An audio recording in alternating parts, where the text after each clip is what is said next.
Look who's back. And so soon. My gosh.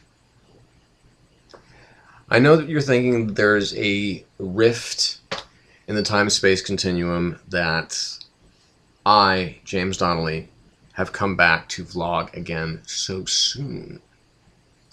After doing one last week. My God. Something must be fixed. Okay, so now the time is fixed. We're going to pretend like it's been like 6 months. Okay?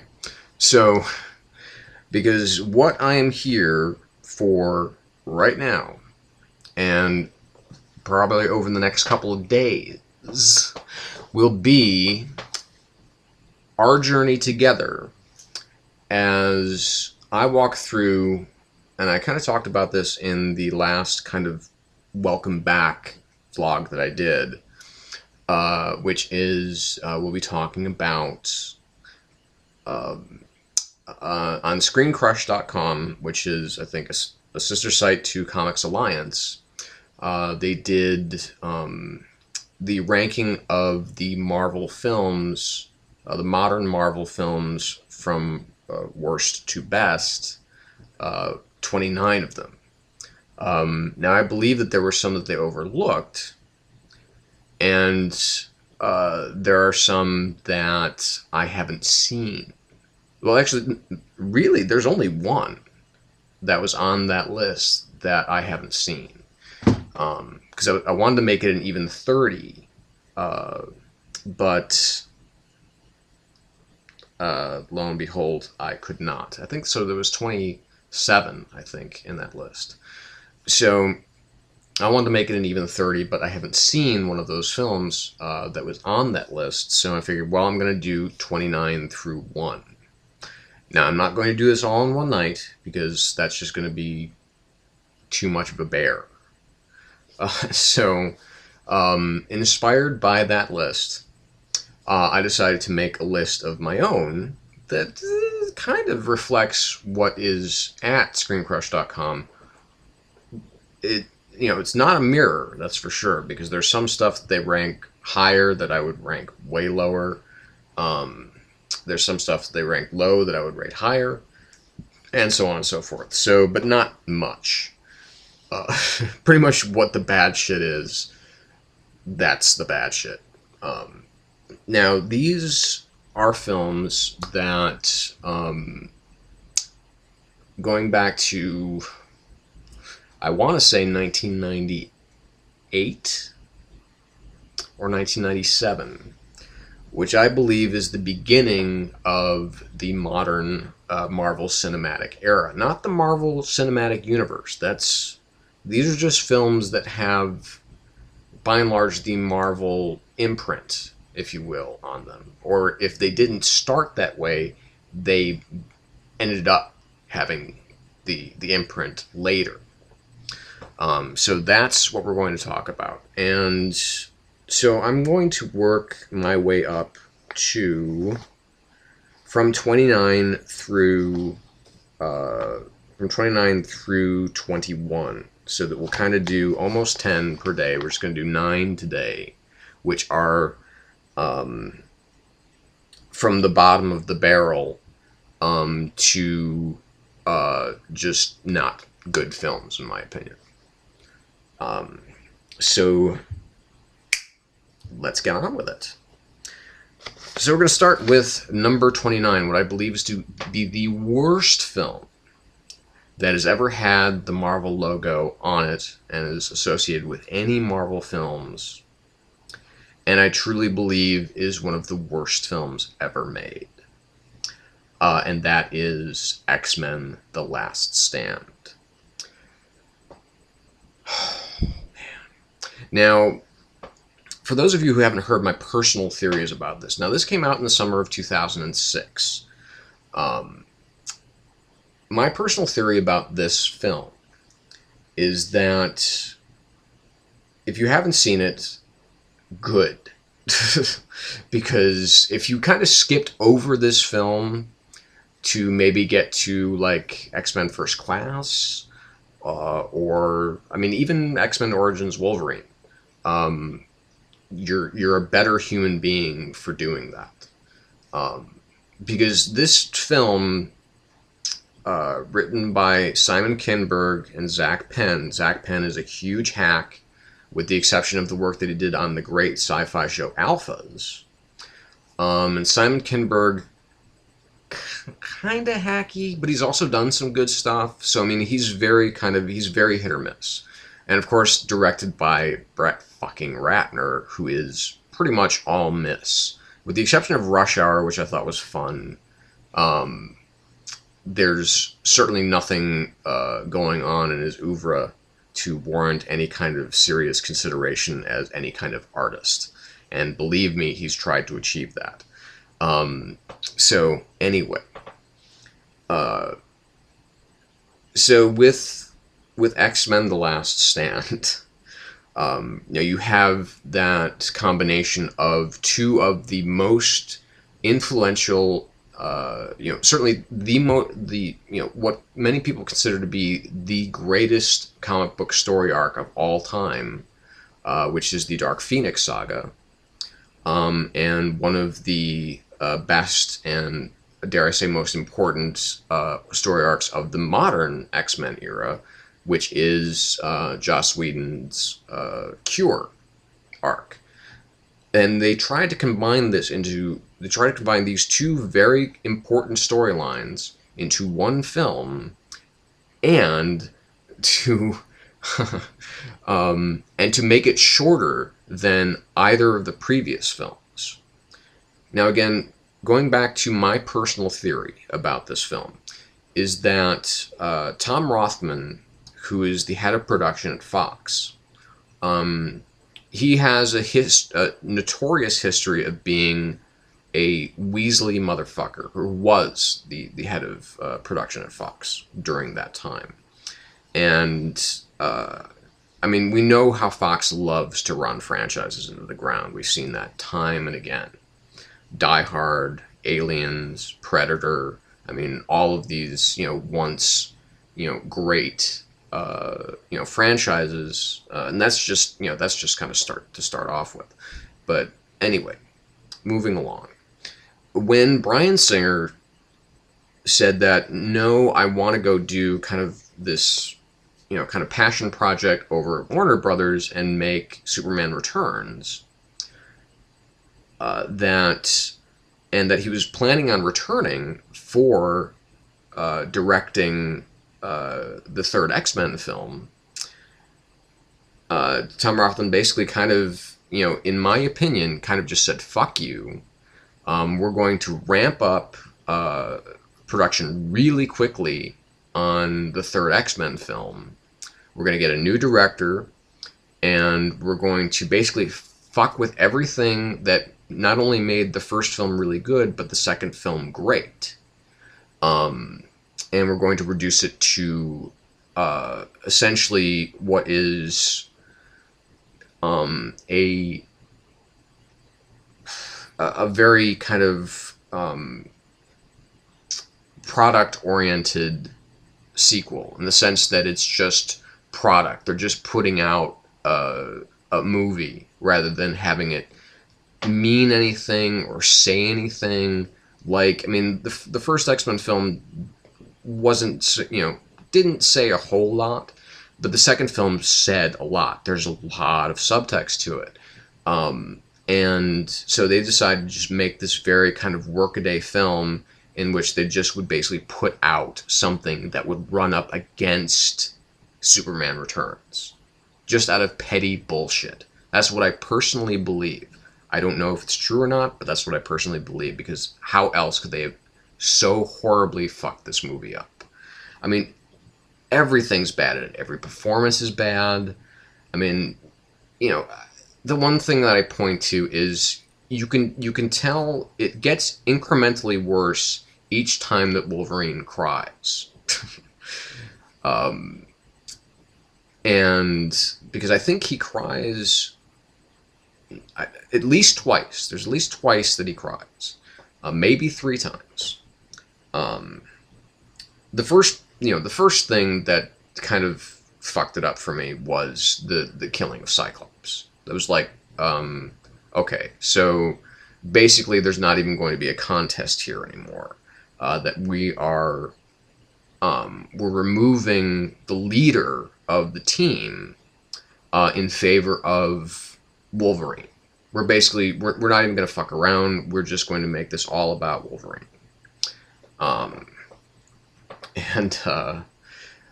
so they did. Alan Cumming wouldn't come back to play Nightcrawler because he didn't want to do the project, but all these other actors were contractually obligated. You had Ellen Page, who came in to play Kitty Pryde. It just, I guess the thing that went so wrong with it, other than everything, because it's an awful film. It's an awful, awful film. I mean, from a structure standpoint, it fits the criteria of being a summer movie. But from everything that the X-Men films were supposed to stand for, especially after the second one, it completely eradicates all of that. And the thing that I point to more than anything is the fact that just so Rogue could be a normal person, a normal girl, so that she could snog with Bobby Drake, she took the cure. And to me, that was like, what the fuck? Why did you just completely obliterate the point of these mutants? The fact that they may have things that may not they may not have they're never going to have a normal life, and that someone so afflicted as Rogue obviously has shown that she has strengths elsewhere that she can use for the benefit of the team. And obviously she was kind of the MacGuffin of the first film, but was certainly in the scene in X2, X-Men United, when she starts to siphon off Pyro's powers when he's attacking the police at the Drake house, which is a great scene, and that's a great use of her ability. Aside from that, she doesn't have a whole lot to do in the film. But to take her struggle to be, basically, find her way in the world with her abilities as they are, and instead opt to take the cure and take the wimpy way out, takes everything special away from her about who she is as a mutant, and basically makes her,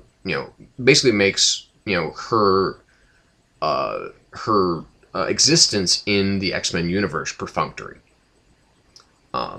So, to me, and that happens right at the end of the film, essentially, when she kind of comes back, and she's all like, I'm cured, we can kiss now, and I don't have to worry about killing you.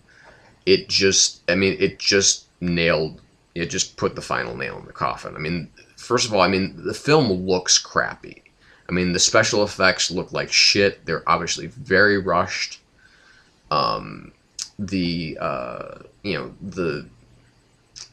fight scenes are boring and dull. Depowering Mystique is I think a big error. But, kind of made sense. Of course, Vinnie Jones is the Juggernaut. Oh my God. It was just so and just, kept piling on embarrassment after embarrassment. And it really kicked off with Cyclops' death, because it was just like, oh, I can't believe they just did that, man. I cannot believe they just did that. And, making Phoenix, it just... It was so awful. It's so awful, and everybody's so bad in it. Even Ian McKellen seems embarrassed to be there, and Hugh Jackman just seems to... He just doesn't seem nobody seems excited about being in this film. Everybody seems very sleepy, and it's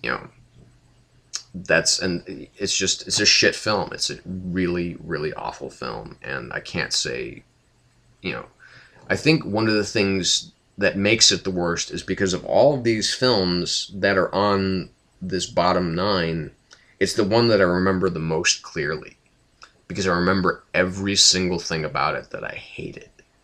I mean, the kind of, rampant, character changes that they came up with. They would bring in a character like Callisto, and it's just like, okay, why? Just to basically give kind of fan service, and that's bullshit. It's just bullshit. So I mean, it's an awful film. It's the worst. It's one of the worst films ever made, and definitely the worst of the Marvel films. Number 28, Elektra.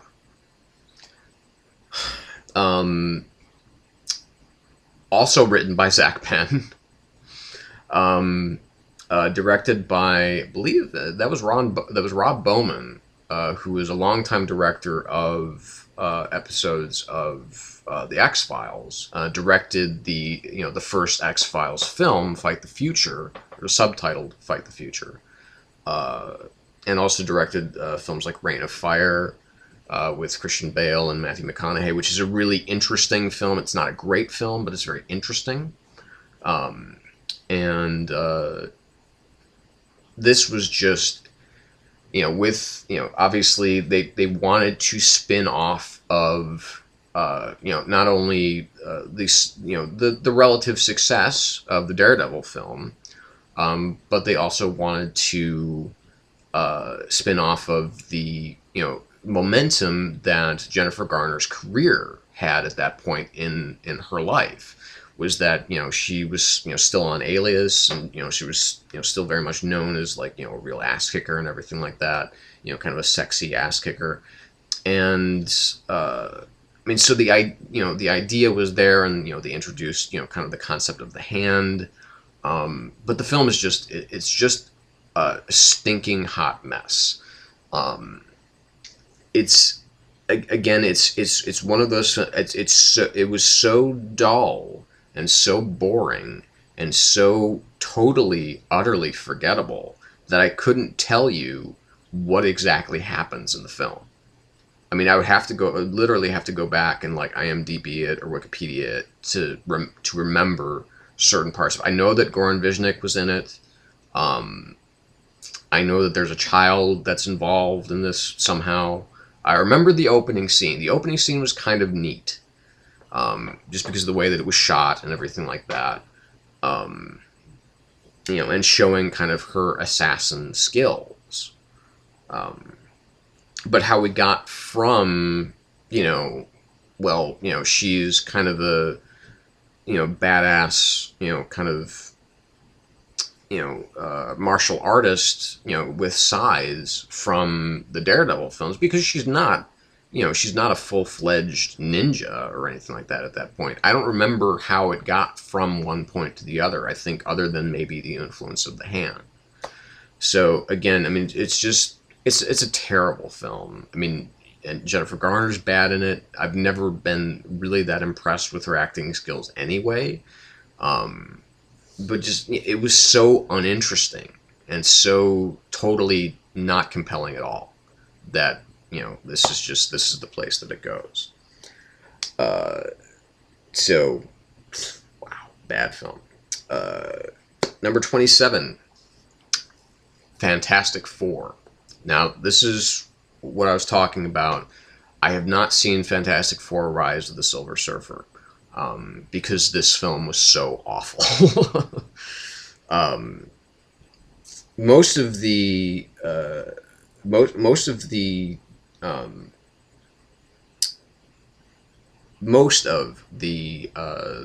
sequels that are at the bottom of this list, I saw because the first film was good. Most of them, but we'll talk about one of them shortly. That the sequel was not. I didn't want to see it because the first film was good. But anyway, Fantastic Four. First of all, how horribly can you fuck up Doctor Doom?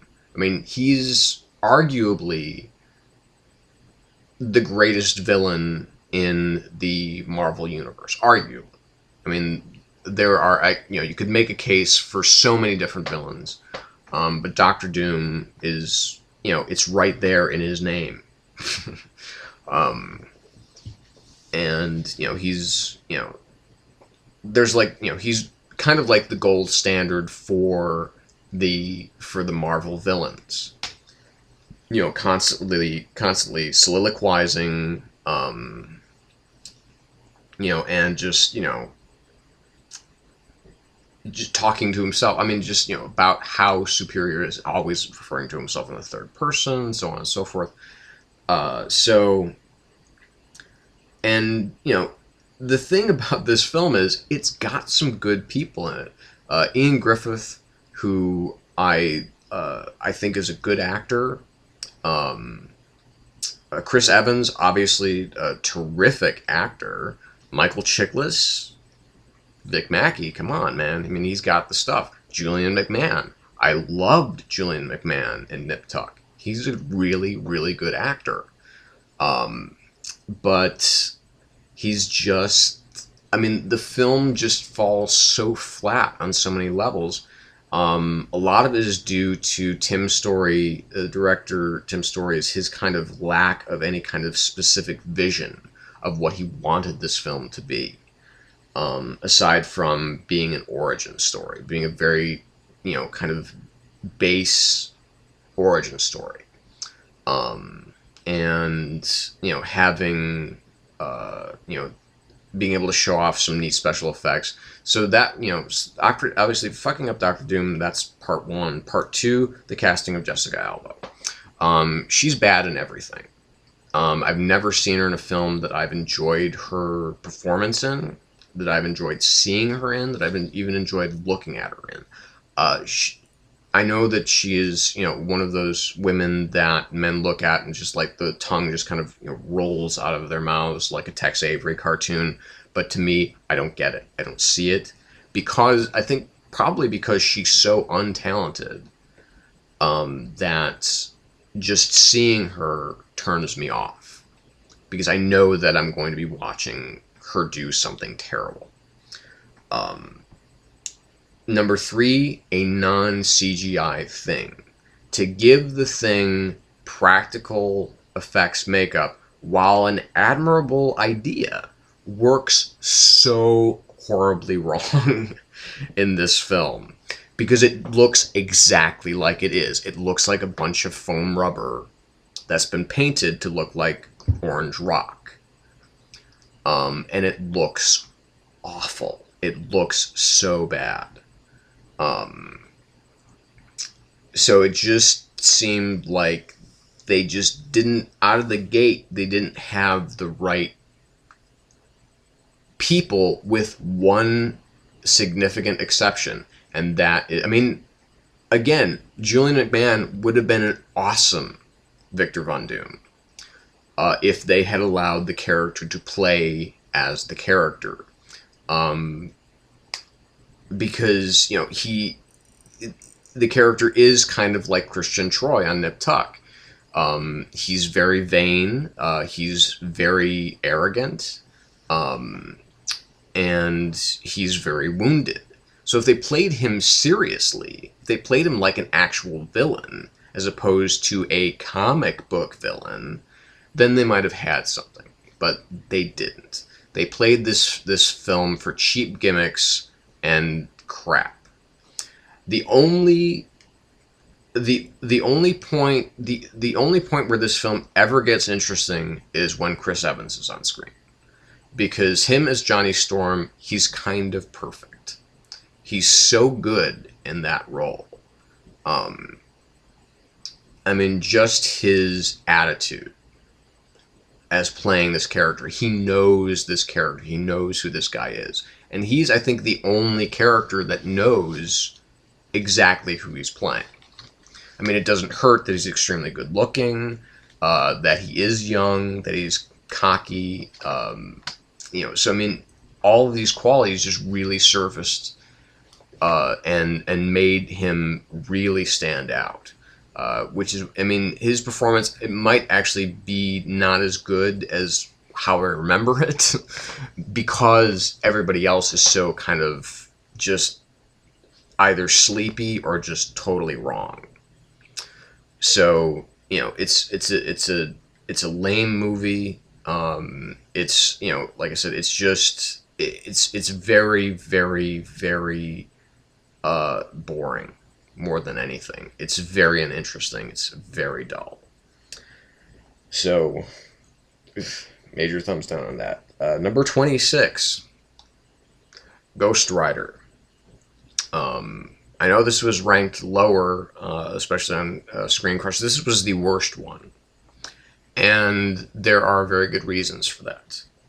But the reason that it's not lower on this list is because I just couldn't make room for it being lower, because these three films that preceded it are worse. Mark Steven Johnson, who directed Daredevil, was called upon, and if you notice, most of these are Fox films, so that should tell you something. But anyway, I mean, but that's not specific so much to Fox, but it's kind of specific because they've done some really, really awful things with their superhero characters, with their superhero properties. And they've done some great things, in which I'll get to later in later installments. So, Ghost Rider. So, Mark Steven Johnson, again, a very kind of dull director. He's no visionary, and he's just kind of and Nicolas Cage, Eva Mendes,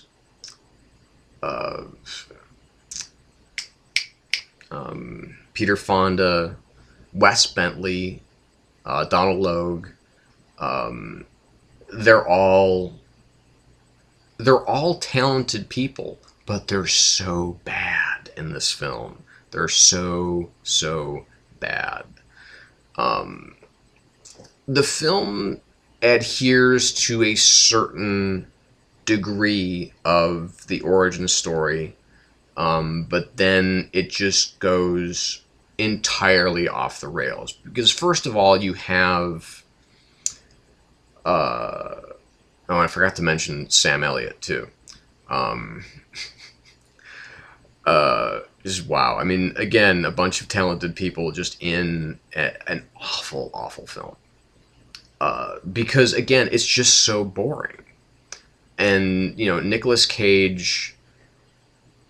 The only thing that's been amusing about his career around this time, really since, I would say, a film like Face Off.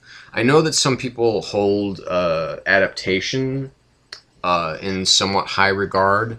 I don't. I think it's kind of terrible.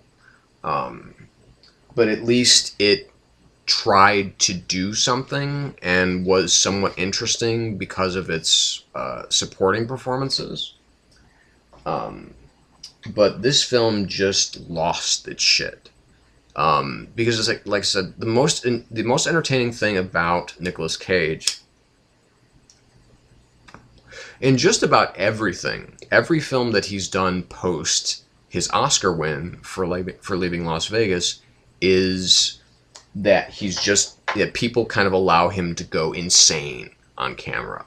And this film doesn't have that kind of lunatic glee that a Nicolas Cage action film needs, particularly a superhero action film. Now, we know that Nicolas Cage, he's a big lover of superheroes. I mean, he named his child Kal-El. He owned, I don't know if he owned and of course had stolen a copy of Action Comics #1. So we know that he's a huge comic book fan, and this was what I guess he hoped would be able to turn into a franchise that he could be the star of. Um, it didn't actually hit me until just now that he and Eva Mendes were in Bad Lieutenant, Port of New Orleans, together, which is also just a fucking bizarre film. I don't know if it's good or bad. It's just really fucking weird. Certainly not as good as Abel Ferrara's Bad Lieutenant with Harvey Keitel, because that's kind of a fucking genius film. Anyway, so moving along. This kind of origin story of Johnny Blaze, it's very dull. It's very sleepy. Um, you know, I'm glad that Wes Bentley is kind of enjoying kind of a renaissance of his career, or resurgence of his career right now, because he's being cast in a lot of high-profile films. And big name directors are after him again, because apparently he made a huge splash in American Beauty, and I thought that he was going to be like one of the next big young actors, and of course he started getting into drugs, and he just kind of hit rock bottom. And this is one of those films that kind of indicates how far he had fallen. Because as Blackheart, he's totally boring. He's totally lifeless. Peter Fonda doesn't do anything interesting. Sam Elliott, kind of fun, but other than that, he's just kind of there. And that's the thing about this film. That's what makes it bad, is that it's just blah. It's so generic that there's no amount of fairy dust that you could sprinkle on this to make it interesting. So, ironically, that brings us to number 25. That is Ghost Rider: Spirit of Vengeance. Now, the only reason that I watched this film is that because my wife really, for some reason, just kind of loves the crazy Nicolas Cage movies. I mean, she kind of enjoys them ironically, which I think is bad for her, because you shouldn't enjoy, basically the pissing away of all of your talent, in a very slow erosion over almost 20 years now. You shouldn't watch that with any kind of joy. It should be watched. It should be ashamed to look at it. You should be ashamed of Nicolas Cage for basically wasting away on these shit, action films that he keeps trying to, make. I mean, The Rock ruined him. It totally ruined him, because he thought to himself, you know what, I can be a big action star now. And then kind of his working relationship with John Woo, that made it even worse. I mean, even though I enjoy Face Off, I think that's a really fun movie, and I think it's pretty smart in a lot of areas. Because then they reteamed for Wind Talkers and kind of, anyway, I'm getting off the point, I know. So Spirit of Vengeance, it has some really again, some more talented people. It has Kieran Hines as Mephisto this time around.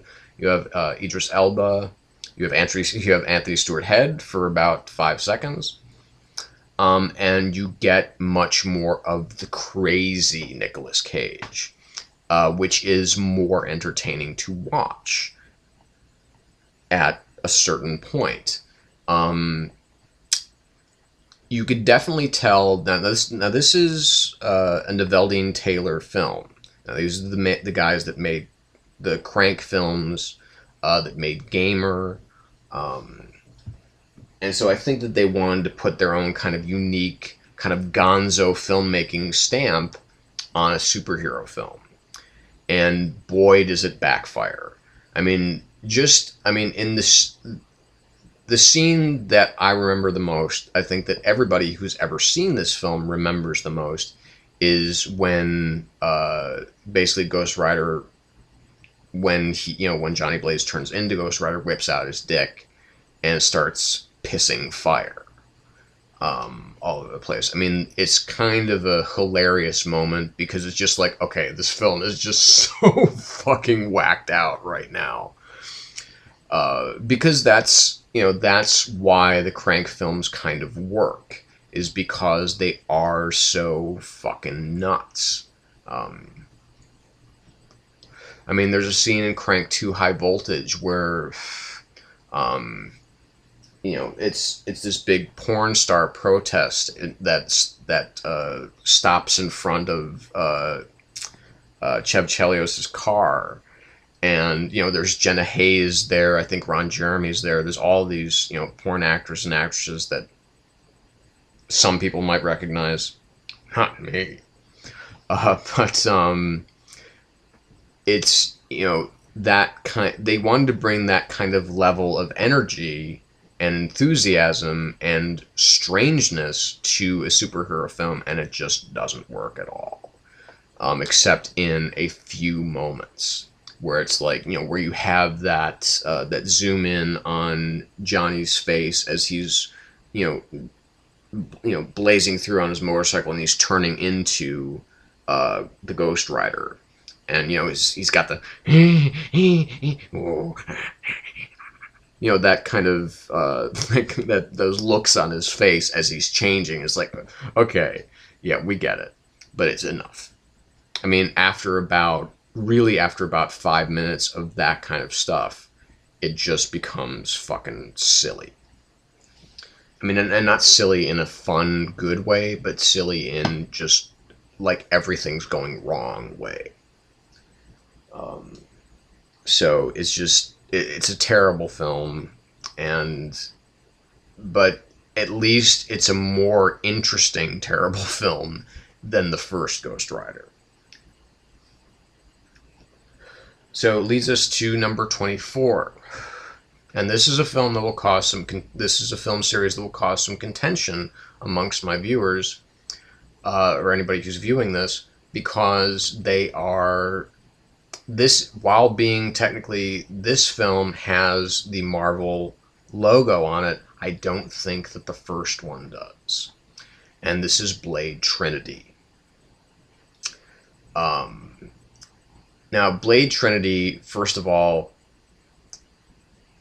you have a huge minus and a huge plus. You have a huge minus in Jessica Biel. Again, she's another one of those actresses that to me does nothing. I mean, there's Jessica Alba and there's Jessica Biel. Neither of them do anything for me. I don't find them interesting as actresses. I don't find their performances interesting at all. I don't find them that attractive. Jessica Biel is a little bit more tolerable because I've seen her do some at least fair work, but this is not one of those films where she's, Whistler's daughter and everything like that. And then there's the huge plus of Ryan Reynolds playing Hannibal Drake. Because every scene with him is kind of awesome, particularly in the kind of interrogation scenes where he's chained and he's with Parker Posey. Those scenes are kind of gold. But David Goyer, he's not a director. Okay, he should not be a director. He should stay behind the camera as a screenwriter, and maybe not even that, because that's kind of increasingly being evidenced by certain films that he's been involved in lately, such as Man of Steel, which is a film I still enjoy, and I think after further viewings, I think has actually gotten better. But anyway, he's just not a good director. He doesn't have a flair for making interesting action sequences. And then you have Dominic Purcell, who is essentially a totally charmless actor, playing Dracula, or Drake, because they want to. I mean, they even show they even show a Marv Wolfman Gene Colan comic book of Tomb of Dracula from the 70s in the film, which I thought was, I mean, kind of a nice moment. But Wesley Snipes seems to be, just give me the money, man, so I can not pay my income taxes. So he's totally boring in it. Dominic Purcell is extremely boring in it. There's no particular action sequence that was interesting at all. It had some interesting ideas that, Blade kind of trying to expose the vampire world to the public, that kind of idea. But for the most part, Dracula's kind of origin, as they show it in the film, is kind of stupid. And to get such a lifeless actor like Dominic Purcell to be the star is also a big negative. So there are moments of the film that I enjoy, so I can't say that it's a totally awful film. But there are many more scenes that suck than that are actually really good. So there's Blade Trinity. So that leads me to the most interesting failure on this list. And I think that's also kind of the same sentiment shared by Screen Crush, which is Ang Lee's Hulk. It's an interesting film from the idea that it was the first film that kind of tried to incorporate multi-paneled storytelling like you see in a comic.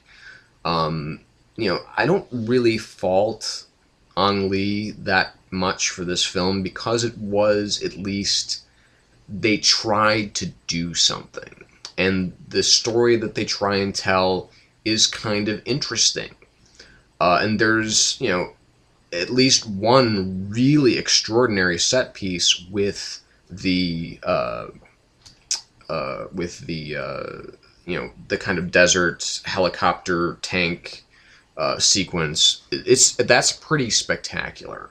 But first of all, Eric Bana, wrong guy to cast as Bruce Banner. I mean,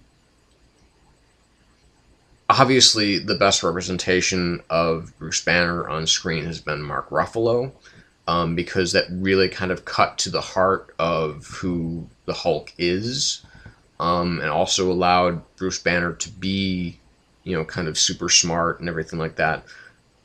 But I also don't see Mark Ruffalo that much of a physical threat. And that's where they also improved casting with The Incredible Hulk, was that Edward Norton, when he's not looking like he looked in American History X, he doesn't look like a scary dude.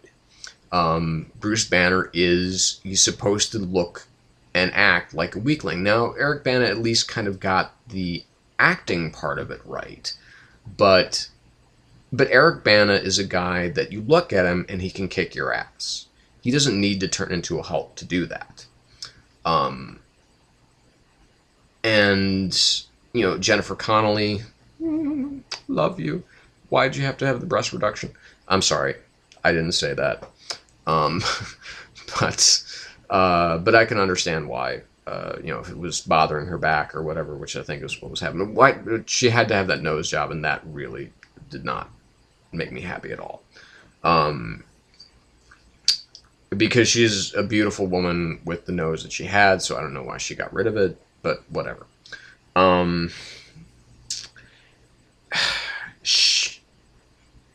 The film has interesting people in it. Like, again, there's Sam Elliott playing Thunderbolt Ross. That's great inspired casting. But then there's Nick Nolte, who just seems so enormously out of place in this film that it's just like, what movie am I watching? It's like Ang Lee wanted to bring kind of an art house mentality to a superhero film, which is why I say it's an interesting failure, is because while that's an interesting idea, it fails because the film never has a kind of an even keel. Like, it wants to tell one story, but it's telling another. And, you know, as much as that kind of effort is appreciated, it just doesn't work. It falls, it falls so short of what it might have been. And I'm not, again, I'm not saying that, Lee should have necessarily taken a more conventional approach to this. I think he did some innovative stuff. But, there are just parts of the film where, first of all, obviously, with that kind of effects work, still kind of in its infancy, Hulk doesn't look very good. He looks far too Shrekky. He looks, far too CGI'd. And I know that's obviously a complaint that I had about Fantastic Four, but Fantastic Four had a couple of years on this film, so it could have, they could have tried for something a little bit more. But because they obviously they obviously didn't hire any big stars for Fantastic Four. That's a pretty, kind of, I won't say bottom of the barrel, but they got those actors pretty cheap, so I'm sure that they could have used that elsewhere. Anyway. So Hulk, again, aside, it's also written by Zach Penn, and David Hayter, who was co-writer on X-Men, and I think also X-Men, and also X2, X-Men United. So anyway, doesn't really matter, but it falls. Like I said, it fails because I think it's trying to be too much in Lee's wheelhouse of making kind of smarter, artier, more serious films. And that's fine, but I think that this was the wrong character to do it with, because, it's like if Ang Lee decided that he was going to make, I don't know, maybe like a Daredevil film or something like that. That would be much more interesting, because obviously he, probably could have brought, a lot of the talent that he used on Crouching Tiger, Hidden Dragon to a film like that. And not only would the, fight sequences look better, but anyway. So I'm just saying it was too otherworldly of a character to work with as far as superheroes are concerned. So that's why, again, it's not a terrible film, but it's not a good one either. That brings me to number 22, and that is Spider-Man 3. I didn't even see this in the theaters, and that's unusual for me, because a lot of these films, not all of them, but a lot of them that we're going to talk about, I saw in the theaters. And this one, because of so much of the really negative word of mouth coming out of this film, I was excited to see it kind of break from tradition, that it was kind of headed in a direction of, well, this will not be, this will not have the kind of surrogate father figure that the previous Spider-Man films have had. It will have, a very kind of specific story arc, that Spider-Man, he's getting darker. But you had not one, not two, but three villains all in one film. You had, quote unquote, New Goblin, which was, of course, Harry turning into, this kind of faux Green Goblin, using a lot of his father's technology and this, kind of Back to the Future hoverboard thing, to, try and kill Peter. You had, Sandman, played by Thomas Hayden Church, which is a casting choice I thought that was really inspired.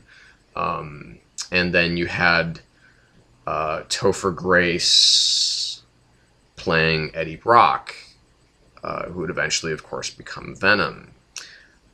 This was just too much story for one film, and then it has as one of its centerpieces this absurd sequence, and you know which one I'm talking about, where suddenly, apparently, a spider bite can give a human being magical piano and dancing abilities.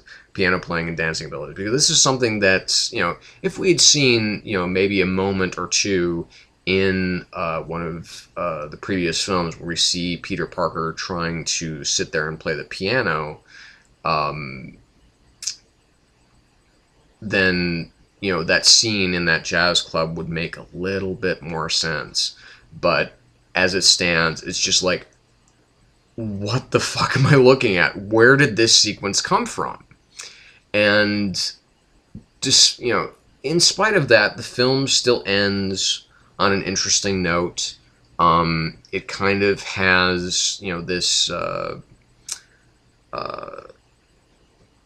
it still has this kind of melancholy, that Spider-Man still kind of gets kicked while he's down type of sentiment. But, that Harry, kind of ends up redeeming himself, trying to step out of his father's shadow and join Spidey for this, ultimate battle between him and Venom, between, Venom and Sandman. But it just, it didn't come together. A big part of it is the kind of soapy romance that they tried to throw in with this love triangle between, Mary Jane and Harry and Peter again. Like they're trying to go back to basics because Harry apparently, because, when he's, when Peter becomes Emo Man, and gets the black hair dye out and everything like that, he injures Harry so badly that he, puts him in kind of a coma, and then of course he forgets everything about what happened. He forgets that Peter's Spider-Man and so on and so forth. And that to me was just, it was such a stupid plot contrivance that it really upset me. And the whole kind of, the revelations of the old butler, it's like, okay, why didn't you say this last film when, Harry was still so obsessively trying to have Spider-Man killed? Bryce Dallas Howard as Gwen Stacy in a very kind of, again, very perfunctory role. Same with James Cromwell as Captain Stacy. It just seemed like, yeah, they're playing this in reverse, and that's not a good idea right here, right now. It has some of Raimi's bravura filmmaking techniques in it, but not nearly enough to make a good memorable film. It's kind of a bad memorable film. It just didn't, it didn't do anything for me. It didn't wrap anything up in the way that a trilogy needs to usually. But it's, obviously in most cases the third part of a trilogy is often the worst. So I don't know, somebody's got to break that curse someday. Because I have kind of yet to see a third part of a trilogy. Well, that's not true. I would say like maybe Toy Story 3, not necessarily the best of the films, but better than the second film. Because usually it's like 1 is really good, 2 is brilliant, and 3 is kind of like almost throwaway garbage. But although admittedly, as far as one particular trilogy is concerned, my favorite of all of the prequels, the Star Wars prequels, is definitely Revenge of the Sith. Because at least that film did something. There was something interesting going on, at least visually interesting. And we got to basically that, that whole film could have just been the prequel series, in my opinion. But anyway.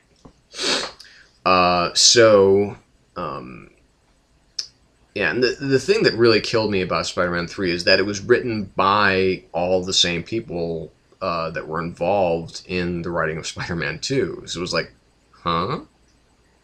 What happened here? But anyway, so it just didn't work. And ironically, that brings us to number 21, which is The Amazing Spider-Man. Now you've seen my long review on this, so I'm not gonna, if you haven't seen it, you can go back to my previous videos and you can watch it again. It's a film that I don't intensely dislike. I just think it's the wrong Spider-Man. I mean, I know that Sony only has very few franchises to protect now, because, I mean, really all it's got, as far as franchise-worthy films, are the Bond films and Spider-Man. And now, of course, we had that big announcement where they were going to start expanding the Spider-Man universe and make separate films. They're going to make a Venom film. Drew Goddard is heading up a Sinister Six film, which, personally, I can't wait for. That is the most excited I've been about this reboot. First of all, came too soon. Second of all, I don't think Andrew Garfield is particularly tailor-made for this role. Third, it follows too many of the kind of the trappings of the Spider-Man, the earlier Spider-Man trilogy too closely. It's, I don't mind playing around with an origin story to make it more modern, whatever you call it. Because obviously, Raimi's original Spider-Man film was kind of a hybrid of both Ultimate Spider-Man and, classic Spider-Man. But this film, on so many levels, to me, it doesn't work. It just... It's not even necessarily an interesting failure, but it is at least a more it's a more solidly made and performed film than the other films that are on this list. So I mean, it's not so much that it's so bad. It's just that it's incredibly unnecessary, other than as being basically a money manufacturing machine. And that's really what it is. And that's what's sad about it. So I'm hoping that in the future, as far as now that they're expanding this, the Spider-Man universe, that Sony and Fox will learn to maybe work together with Marvel Studios and say, you know what, we can put Spider-Man in a Captain America film, or we can put Captain America in a Wolverine film, or we can put,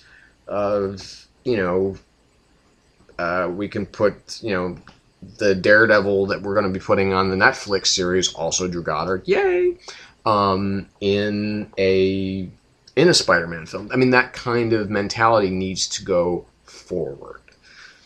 So, like I said, I'm not going to bury this whole thing with a long explanation as to why I think Amazing Spider-Man doesn't work, because I've already done a long video on that. So that's where we're going to wrap up tonight with 29 through 21. And we're going to come back later on this week with 20 through 11, which is kind of the middle and it gets better, and then we'll come back with the top 10, which are uh, range pretty much from very good to fucking brilliant.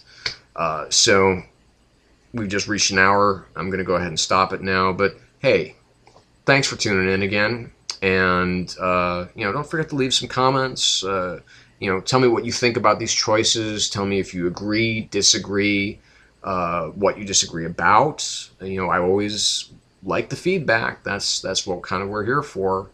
So if you're new here, please subscribe. Come by and say hello. Say that yes, I subscribed, and hi, how you doing? And then maybe I'll subscribe to your page. And if you have videos that you put up, because I would want to kind of get back into doing this a little bit more regularly again. But it's not going to be a whole lot about comic books anymore. It's going to be kind of, the things that I feel like I want to talk about. It's not going to be, every week there's going to be a new vlog and everything like that, where it's going to be about the week's comics or about the month's comics. But I do promise that I'm going to do a year-end wrap-up, and that's probably coming in a week or so.